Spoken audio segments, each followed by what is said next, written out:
જો એને ખેડૂત પ્રત્યે પ્રેમ હોય તો આવે અને રજૂઆત કરે સરકારમાં. એની સરકાર કહે કે ભાઈ ખેડૂતોને બજાર ભાવના 4 ગણા પૈસા આપો. જમીન અમારી, મિલકત અમારી, પાવર એનો, થાંભલો એને ઉભો કરવો હોય અને અમારી જમીનનું વળતર ઈ નક્કી કરે. જંત્રી શું છે અત્યારે? જંત્રી પ્રમાણે જો જમીન મળતી હોય તો અમારા બધા ખેડૂતને 100 વીઘા લેવી છે. જો થાંભલો તમારે નાખવો હોય તો ખેડૂતોને મફત કેમ પાવર નથી આપતા? જમીન ખેડૂતની, થાંભલો ખેડૂતમાં નાખવાનો, બરોબર? અને રૂપિયા કોને લેવાના? અને વળતર નક્કી લોકો કરે.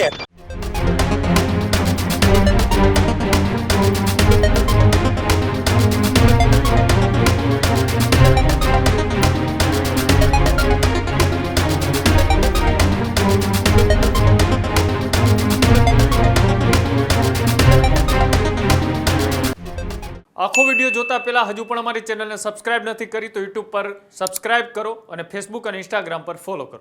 સીધી જ મહત્વપૂર્ણ સમાચારો પર નજર કરીએ તો સમાચાર મોરબીથી સામે આવી રહ્યા છે, જ્યાં મોરબીના જેતપરમાં ખેડૂતોની ટ્રેક્ટર રેલીનો પ્રારંભ થઈ ચૂક્યો છે. વીજપોલ મળતર મુદ્દે ખેડૂતો હવે આક્રમક મૂડમાં છે. મોટી સંખ્યામાં ખેડૂતો ટ્રેક્ટર સાથે રસ્તા પર ઉતર્યા છે. કલેક્ટર કચેરી સુધી પહોંચવા ખેડૂતોની રેલી છે તે શરૂ થઈ ગઈ છે. વીજપોલ કંપની સામે ખેડૂતોનો ઉગ્ર વિરોધ છે તે જોવા મળી રહ્યો છે. વળતર મુદ્દે ન્યાયની માંગ સાથે કલેક્ટરને આવેદનપત્ર ખેડૂતો આપશે. ટ્રેક્ટર રેલીને લઈને પોલીસ દ્વારા ચાપતો બંદોબસ્ત પણ ગોઠવી દેવામાં આવ્યો છે. ત્યારે ખેડૂતોના પ્રશ્નને લઈને ગઈકાલે હાઈવે પણ ચક્કાજામ કરવામાં આવ્યો હતો. ત્યારબાદ ખેડૂતો અને પોલીસ વચ્ચે ઘર્ષણ પણ ઊભું થયું હતું. ત્યારે આજે જેતપર ગામના ખેડૂતો છે તેમણે ગાંધી ચિંધ્યા માર્ગે હવે આંદોલન છે તે શરૂ કર્યું છે. તેઓ હવે ટ્રેક્ટર રેલીને જેતપરથી મોરબી જવાના અત્યારે રવાના થઈ ચૂક્યા છે. આપ ટીવી સ્ક્રીન ઉપર આ દ્રશ્યો જોઈ રહ્યા છો.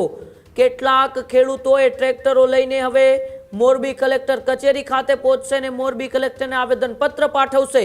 ત્યારે અમારા સંવાદદાતા રવિ સાણંદિયાએ આ ખેડૂતો સાથે માંગ કરી. ત્યારે ખેડૂતોએ પોતાની વેદના જણાવતા શું કહ્યું અને શું ખેડૂતોની માંગ છે, આવો એ ખેડૂતો સાથેની વાતચીત જ આપણે સાંભળીએ. મોરબીમાં જેતપર ગામે છેલ્લા ઘણા સમયથી આ જે રીતે ખેડૂતો જે પ્રાઇવેટ કંપની વીજલાઇન છે તેનો વિરોધ છે તે કરી રહ્યા છે.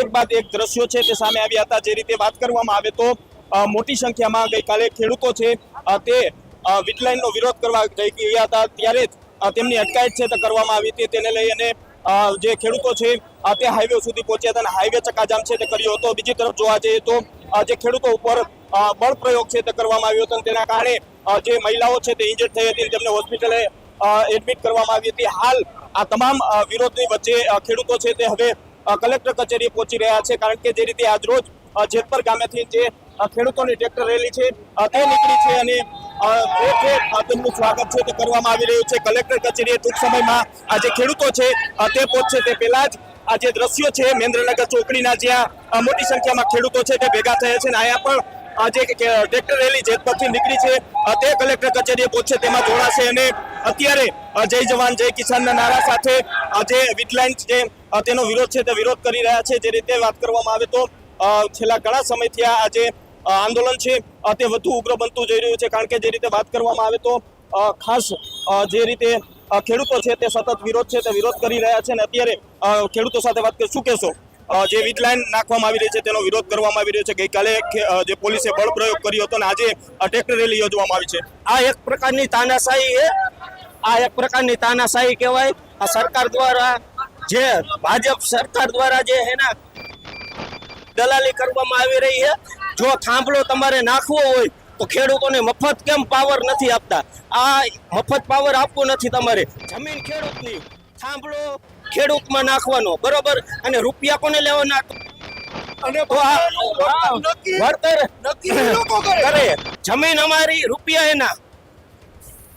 શું કહેશો? જમીન અમારી, મિલકત અમારી, પાવર એનો, થાંભલો એને ઉભો કરવો હોય અને અમારી જમીનનું વળતર ઈ નક્કી કરે. જંત્રી પ્રમાણે.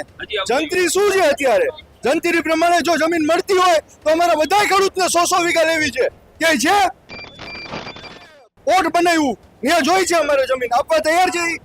બિલકુલ. તો જંત્રી પ્રમાણે જે ખેડૂતો છે તે માંગ જમીન છે તે લેવાની શું કહેશો મુકેશભાઈ? જે રીતે સતત જેતપરની અંદર વિરોધ છે તે જોવા મળી રહ્યો છે, પોલીસ બળ પ્રયોગ કરી રહ્યો છે, વીજ કંપની પોતાનું કામ છે તે નથી અટકાવતી, જે રીતે ખેડૂતોને ન્યાયની વાત છે, જે વળતરની માંગ છે તે નથી કરવામાં આવી રહી, આજ રેલી જે ટ્રેક્ટરની રેલી છે તે યોજવામાં આવી રહી છે.